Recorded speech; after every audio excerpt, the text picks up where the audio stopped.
سے مراد ہوتا ہے 10واں حصہ اور نصف عشر سے مراد ہوتا ہے 20واں حصہ۔ جابر رضی اللہ عنہ سے مروی ہے، رسول اکرم صلی اللہ علیہ وسلم نے ارشاد فرمایا، جو زمینیں نہروں اور آسمانی بارش کے ذریعے سیراب ہوتی ہیں ان میں سے 10واں حصہ نکالا جائے گا، اور جس زمین کو جانوروں کے ذریعے سیراب کیا جاتا ہے اس میں 20واں حصہ ہے۔ اسے مسلم نے روایت کیا، نمبر ہے 981،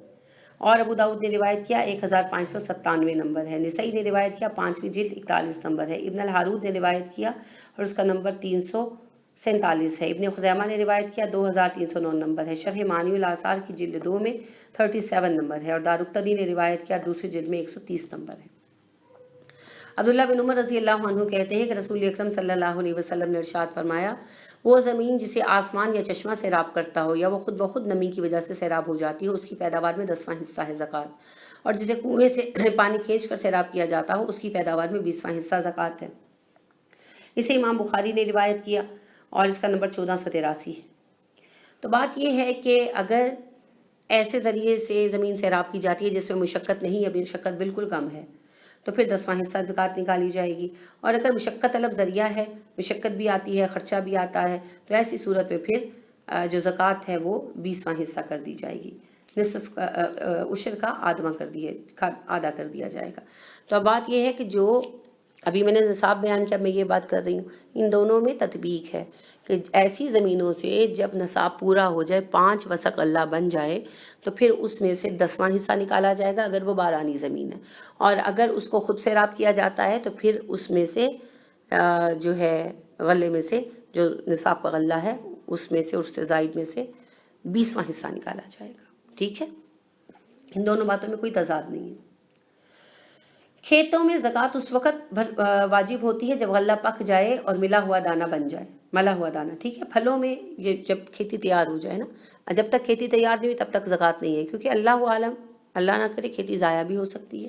پھلوں میں زکوٰۃ اس وقت ہوتی ہے جب ان کی صلاحیت ظاہر ہو جاتی ہے اور کھجور پک جاتی ہے، انگور میں مٹھاس اور رس پیدا ہو جائے، ٹھیک ہے نا، تو زکوٰۃ اس وقت نکالی جائے گی جب غلہ صاف کر لیا جائے، پھل خشک ہو جائے۔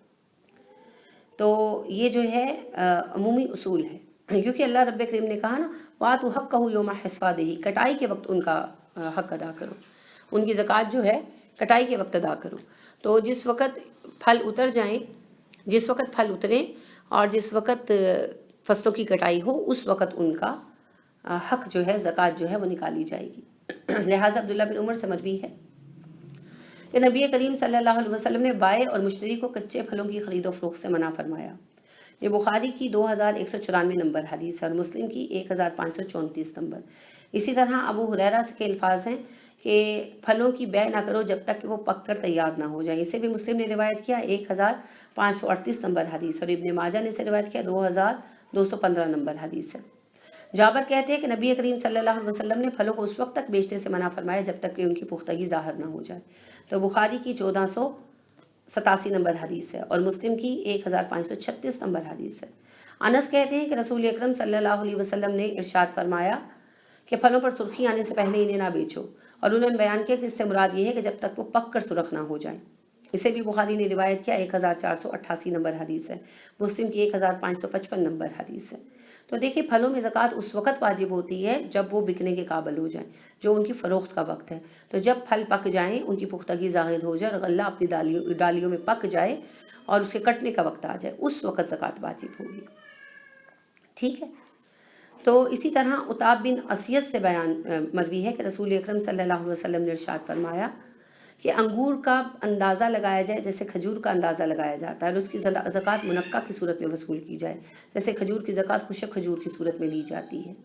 تو یہ جو روایت ہے نا، اس کی بنا پر بعض لوگ کہتے ہیں کہ پکنے سے پہلے ہی اندازہ لگا لو، تو یہ ضعیف ہے، اس کو علماء نے ضعیف قرار دیا، اسی وجہ سے یہ دلیل نہیں ہے۔ پھر ویسے بھی اس کے اپوزٹ قرآن کی صحیح آیت موجود ہے جو کہ اللہ نے فرمایا وَآتُوا حَقَّهُ يَوْمَ حَصَادِهِ،